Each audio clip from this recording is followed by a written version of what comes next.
بسم اللہ الرحمن الرحیم۔ قل اوحیا، اے محبوب آپ فرما دیجئے مجھ پر وحی کی گئی،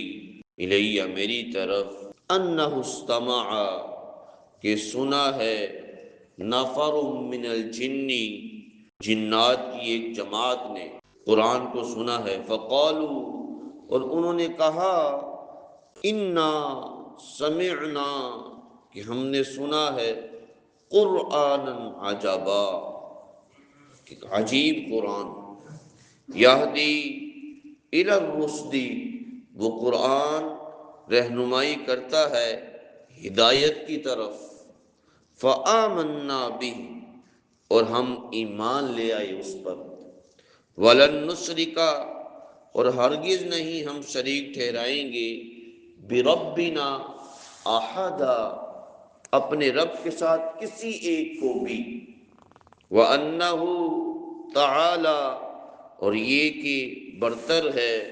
بلند ہے، جد ربنا ہمارے رب کی شان، مَتَّخَذَ صَاحِبًا اور ہم نہیں بنائیں گے اپنے رب کے ساتھ صاحبہ کسی کو بیوی، ولا ولدا اور نہ کسی کو اولاد بنائیں گے، وَأَنَّهُ اور یہ کہ کان یقول سفیہنا کہتے تھے ہم سے بے وقوف، علی اللہ اللہ پر شططا بڑھا چڑھا کر باتیں کہتے تھے، وَأَنَّا ظَنَنَّا ہم گمان کیا کرتے تھے کہ أَلَّن تَقُولَ الْإِنسُ وَالْجِنُّ کہ ہرگز کوئی انسان اور جن ہرگز نہیں کہے گا علی اللہ اللہ پر کاذبا جھوٹ۔ تھوڑا سا اس صورت کا تعارف اور اس کی وجہ تسمیہ اور اس میں آیات یہ تھوڑا سا کرواتے جائیں۔ اس میں صورت میں 2 رکوع اور 28 آیات ہیں، اور ترتیب کے لحاظ سے دیکھا جائے تو یہ 72ویں نمبر صورت ہے، اور اگر نزول کے لحاظ سے دیکھا جائے آپ صلی اللہ علیہ وسلم پر جو صورتیں نازل ہوتی تھیں تو اس لحاظ سے یہ 62ویں نمبر صورت ہے، اور اگر زمانہ نزول دیکھا جائے تو آپ صلی اللہ علیہ وسلم کی مکی زندگی کے آخری دور میں یہ صورت نازل ہوئی ہے۔ پھر اس صورت کا بیک گراؤنڈ شان نزول یہ ہے کہ آپ صلی اللہ علیہ وسلم جب 10 سال مسلسل مشرکین مکہ کو دعوت دیتے رہے، پھر آپ صلی اللہ علیہ وسلم طائف تشریف لے گئے، اور طائف والوں نے بھی آپ کی دعوت کو قبول نہیں کیا تھا۔ پھر آپ صلی اللہ علیہ وسلم آتا ہے عکاظ، یہ مکہ کا بازار تھا، تو آپ صلی اللہ علیہ وسلم وہاں تشریف لے گئے، تو راستے میں مقام نخلا کے مقام پر آپ صلی اللہ علیہ وسلم نے صحابہ کو فجر کی نماز پڑھائی، تو وہاں پر جنات کی ایک بہت بڑی جماعت نے حضور اکرم صلی اللہ علیہ وسلم سے قرآن سنا۔ یہ تو ہے حضور صلی اللہ علیہ وسلم کی طرف سے، اور دوسری طرف سے کیا ہوا کہ آپ صلی اللہ علیہ وسلم کی آمد سے پہلے ہوتا کیا تھا کہ جو جنات ہیں وہ آسمانوں کی طرف جایا کرتے تھے، اور چپ چپ کر کچھ خبریں سنتے اور آ کے انسانوں کو، جو کاہن لوگ ہوتے تھے ان کو بتاتے، وہ اپنی طرف سے کچھ باتیں لگا کے آگے انسانوں کو گمراہ کرتے تھے۔ لیکن حضور اکرم صلی اللہ علیہ وسلم کی جب تشریف آوری ہوئی ہے تو اللہ تبارک و تعالی نے یہ سارا معاملہ کہ جو جنات جایا کرتے تھے یہ معاملہ ختم کر دیا، جس کو قرآن نے سورۃ الصافات میں اس طرح بیان کیا کہ وَحِفْظًا مِّن كُلِّ شَيْطَانٍ مَارِدٍ لَا يَسْمَعُونَ إِلَى الْمَلَإِ الْأَعْلَى وَيُقْذَفُونَ مِن كُلِّ جانب، کہ اللہ تبارک و تعالی نے اب کیا سسٹم چلا کہ حضور اکرم صلی اللہ علیہ وسلم کی تشریف آوری کے بعد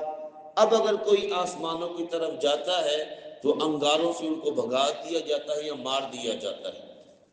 جب جنات نے دیکھا کہ اب ہم آسمانوں کی طرف نہیں جا سکتے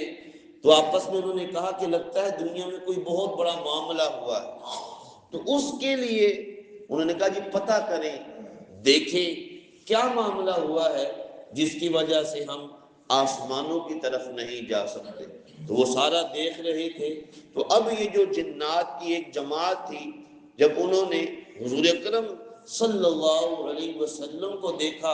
اور آپ صلی اللہ علیہ وسلم کو قرآن پڑھتے ہوئے دیکھا، تو قرآن پڑھنے کے ساتھ ہی وہ اس قرآن پر بھی ایمان لے آئے اور حضور اکرم صلی اللہ علیہ وسلم پر بھی ایمان لے آئے۔ اللہ تبارک و تعالی نے اس کا سارا واقعہ اس قرآن میں سورۃ الجن میں بیان کیا ہے۔ اور میں ضمناً عرض کرتا جاؤں کہ جس طرح انسان مخلوق ہے، اسی طرح ہی جنات مخلوق ہے۔ دو جماعتیں ہیں اللہ تبارک و تعالی نے جن کو مقصد بیان کیا ہے، جن کے سامنے مقصد رکھا ہے، وما خلقت الجن والانس الا لیعبدون۔ اور یاد رکھیے جنات اللہ کی مخلوق ہے، نظر نہیں آتی، اور قرآن مجید میں 20 سے زائد مرتبہ ان کا ذکر ہے، اور ہم دیکھ رہے ہیں کہ پوری ایک سورت انہی کے نام سے موسوم ہے، اسی لحاظ سے اس میں ذکر ہے۔ اور پھر چونکہ مکی سورت ہے تو اس میں توحید، رسالت، آخرت کا ذکر ہے۔ اور آپ اندازہ لگا لیجئے اللہ تبارک و تعالی نے دوسری طرف مشرکین مکہ کو بتانا تھا کہ مشرکین مکہ حضور اکرم صلی اللہ علیہ وسلم کے ساتھ نبوت ملنے کے بعد 10 سال 13 سال رہے۔ ایک طرف ان کی یہ حالت ہے، اور اللہ تبارک و تعالی ان مشرکین مکہ کو یہ بتا رہے ہیں کہ ایک طرف جنات ہیں جو غیر جنس ہیں، جنہوں نے حضور اکرم صلی اللہ علیہ وسلم کو پہلی مرتبہ دیکھا ہے، جنہوں نے حضور اکرم صلی اللہ علیہ وسلم سے پہلی مرتبہ قرآن سنا ہے۔ اور وہ یاد رکھیے، یہ دیکھیے مضمون کہ وہ جو جنات تھے وہ شرک کیا کرتے تھے۔ اسی طرح ہی وہ پتہ چلتا ہے کہ انہوں نے جب کہا کہ صاحبۃ ولا ولدا، کہ وہ اس عقیدے کو بھی ماننے والے تھے کہ اللہ کی بیوی ہے، اولاد ہے، لیکن جیسے ہی قرآن سنا تو اللہ تبارک و تعالی نے اس قرآن کی برکت سے وہ خالصتاً اللہ تبارک و تعالی کے توحید کے قائل ہو گئے۔ یہ قرآن کی برکت ہے۔ اور اللہ تبارک و تعالی ان مشرکین مکہ کو یہ بتلا رہے ہیں کہ یہ جنات ہیں، غیر جنس ہیں، یہ کبھی انہوں نے دیکھا بھی نہیں، پہلی مرتبہ دیکھا، پہلی مرتبہ سنا۔ جب وہ قرآن پر ایمان لا رہے ہیں تو حضور اکرم صلی اللہ علیہ وسلم تو تمہارے سامنے رہے ہیں، اور قرآن تمہارے سامنے اتر رہا ہے، اور قرآن تو تم خود سنتے ہو، اور قرآن تو تم کو چیلنج کرتا ہے کہ اس جیسا قرآن لے کر آؤ، لیکن تم نہیں لا سکتے۔ تمہارا دل کس طرح کا سخت ہو چکا ہے، تم پھر بھی ایمان نہیں لاتے۔ کہ گویا کہ مشرکین مکہ کو دعوت دی گئی ہے، اور اللہ تبارک و تعالی نے جو جنات ہیں ان کے قول کو ذکر کیا ہے کہ اللہ کی توحید، وَأَنَّهُ تَعَالَى جَدُّ رَبِّنَا، اللہ کی ذات کس قدر بلند ہے، ہم شرک کرتے رہے۔ اور پھر انہوں نے آخر میں یہ کہا جنات نے کہ ہم یہ سمجھتے تھے کہ یہ کبھی ہو ہی نہیں سکتا کہ انسان اور جنات جو ہے وہ اللہ پر جھوٹ کہیں، کہ اللہ ہمیں کہتا ہے کہ اللہ کے لیے بیوی کہو، اللہ کے لیے اولاد کہو، ہم یہ سوچ بھی نہیں سکتے تھے۔ لیکن جب ہم نے حضور اکرم صلی اللہ علیہ وسلم کا وہ قرآن سنا تو ہم سمجھ گئے کہ اللہ تبارک و تعالیٰ کی ذات احد ہے، اللہ تبارک و تعالیٰ کے سوا نہ کوئی پالنے والا ہے، اور نہ اللہ کے سوا کسی کی عبادت کی جا سکتی ہے۔ یہ قرآن کی عظمت ہے۔ اللہ تبارک و تعالی ہم سب کو قرآن تعلیمات پر عمل پیرا ہونے کی توفیق عطا فرمائے۔